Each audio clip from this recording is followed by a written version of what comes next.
मित्रांनो, आज अमेरिकेतील देशी कम्युनिटीबद्दल एक सत्य सांगणार आहे.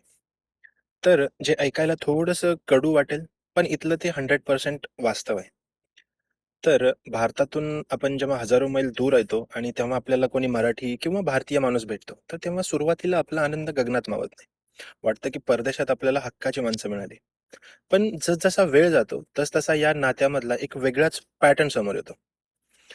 तर सगळ्यात सुरुवातीला काही पॉझिटिव्ह गोष्टी बघू, ज्यामध्ये एखादा माणूस जेव्हा नवीन भारतातून येत असतो, तेव्हा त्याला इथं सेटल व्हायला, घर शोधायला, अगदी सुरुवातीला किराणा आणायला ही इथली हीच देसी कम्युनिटी धावून येते.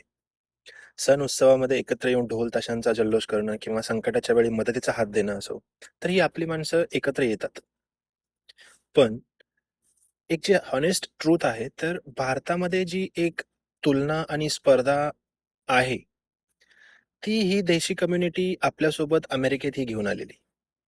थोडक्यात काय, तर त्याच्याकडे कोणती गाडी आहे, त्यांनी किती मोठा फ्लॅट घेतलेला आहे किंवा त्यांचा विला किती मोठा आहे, त्याची कंपनी कोणती, त्याला पॅकेज किती, इथपासून ते जवळपास त्यांचा मुलगा कोणत्या क्लासेसला जातो. तर या सगळ्या स्पर्धा ज्या आहेत, तर या इथं एकदम अशा अंडरकरंट म्हणजे छुप्या पद्धतीने सुरू असतात.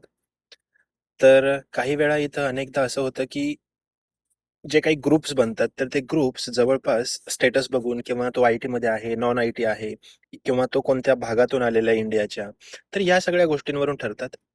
तर समोर आपलं कौतुक आणि आपल्याला आपुलकी दाखवली जाते, पण पाठीमागं थोडंसं कुठेतरी जजमेंट आणि गॉसिपिंग तितक्याच मोठ्या प्रमाणावर चालतं. भारतापेक्षा इथे लोक एकमेकांच्या वैयक्तिक आयुष्यावरती आणि प्रगतीवर जास्त बारीक लक्ष देऊन असतात. थोडक्यात सांगायचं तर अमेरिकेत देशी कम्युनिटी ही तुमची सर्वात मोठी ताकदही बनू शकते आणि तुमच्या मानसिक तणावाचं कारणही. तर इथल्या माणसांशी नक्कीच जोडलं गेलं पाहिजे, एक आत्मीयता असली पाहिजे, परंतु कोणावरतीही अंधविश्वास ठेवला नाही पाहिजे, कारण आपण स्वतःची स्पेस जपायला शिकली पाहिजे. तुम्हाला काय वाटतं, अमेरिकेत आल्यावरही भारतीय लोकांमध्ये जी आपुलकी वाढते, की त्यांच्यामध्येही तशीच भारतातल्यासारखी स्पर्धा सुरू राहते? तुमचा अनुभव कमेंटमध्ये नक्की कळवा आणि अमेरिकेतील अशाच रोखठोक वास्तवासाठी फॉलो करायला विसरू नका. भेटूया पुढच्या व्हिडिओमध्ये. तोपर्यंत काळजी घ्या. धन्यवाद.